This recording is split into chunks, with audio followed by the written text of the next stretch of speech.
നമസ്കാരം. Hormuz കടലിടുക്കിനെയും middle ഈസ്റ്റിനെയും വിറപ്പിച്ചുകൊണ്ട് US-ഇറാൻ പോരാട്ടം കനക്കുകയാണ്.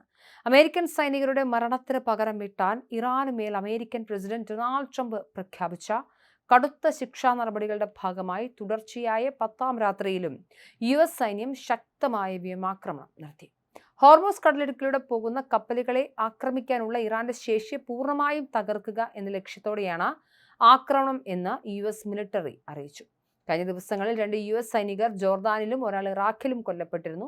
കൊല്ലപ്പെട്ട 3 ധീര സൈനികരോടുള്ള ആദരസൂചകമായിട്ടാണ് ഇറാന്റെ സൈനിക താവളങ്ങളെ തകർത്തെറിഞ്ഞതെന്നും അത്രമേൽ കഠിനമായ പ്രഹരമാണ് അവർക്ക് നൽകിയതെന്നും ട്രംപ് വ്യക്തമാക്കുകയുണ്ടായി. ഇതോടെ അമേരിക്കയുമായി തങ്ങൾ പൂർണ്ണ തോതിലുള്ള യുദ്ധത്തിലാണെന്ന് ഇറാൻ പ്രസിഡന്റ് മസൂദ് പെസഷ്കിയാൻ പ്രഖ്യാപിക്കുകയും ചെയ്തു.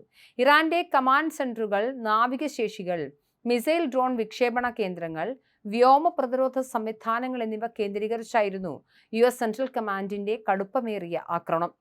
വടക്കു പടിഞ്ഞാറൻ നഗരമായ തബ്രീസ്, ഗൾഫ് തുറമുഖങ്ങളായ ബന്ദർ മജ്ഹർ, ബന്ദർ ഇമാം ഖുമൈനി, തെക്കുകിഴക്കൻ തുറമുഖങ്ങളായ ചബഹാർ, കൊനാർക്ക് എന്നിവിടങ്ങളിൽ ശക്തമായ സ്ഫോടനങ്ങൾ നടന്നു. തബ്രീസിൽ ഒരാൾ കൊല്ലപ്പെടുകയും നിരവധി പേർക്ക് പരിക്കേൽക്കുകയും ചെയ്തതായി ഇറാനിയൻ മാധ്യമങ്ങളും റിപ്പോർട്ട് ചെയ്യുന്നുണ്ട്.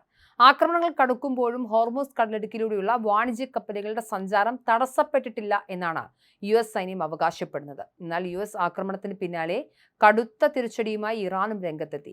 അപകടകരമായ റൂട്ടിലൂടെ സഞ്ചരിക്കാൻ ശ്രമിച്ച 2 എണ്ണക്കപ്പലുകളെ ആക്രമിച്ചതായി ഇറാൻ വാർത്താ ഏജൻസിയായ IRNA അറിയിച്ചു.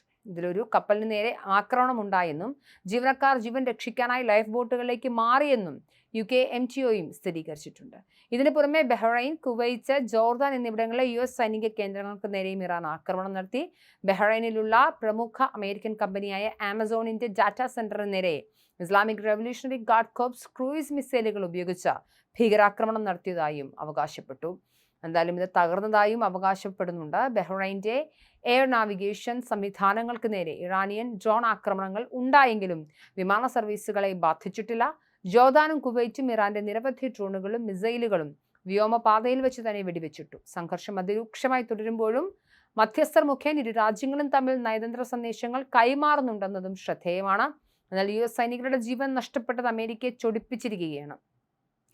ജോർദാനിലെ മുവഹാഖ് തൽ സാൽത്തി താവളത്തിൽ ഇറാന്റെ ആക്രമണത്തിൽ കൊല്ലപ്പെട്ട് ടെക്സാസിൽ നിന്നുള്ള 19കാരി പ്രൈവറ്റ് ജെറ്റ് വിമാന റൈഡർ കൂടിയ ഇസബെല്ല ഗൊൻസാലസ്, ഹവായിൽ നിന്നുള്ള 25കാരൻ ലഫ്റ്റനന്റ് ടൈലർ ജെയിംസ് ഫിഹാൻ എന്നിവരുടെ വിവരങ്ങൾ US പ്രതിരോധ വകുപ്പ് പുറത്തുവിട്ടിട്ടുണ്ട്.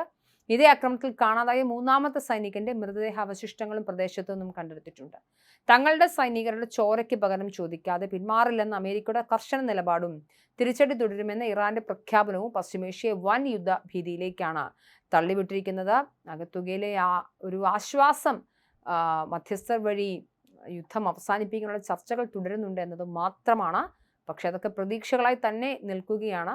60 ദിവസത്തേക്ക് പ്രഖ്യാപിച്ച വെടിനിർത്തൽ കരാർ പോലും അധികം ആയുസില്ലാതെ മാറിയത് നമ്മൾ കണ്ടതാണ്. എന്തായാലും പശ്ചിമേഷ്യയിൽ ആശങ്ക ശക്തമാണ്.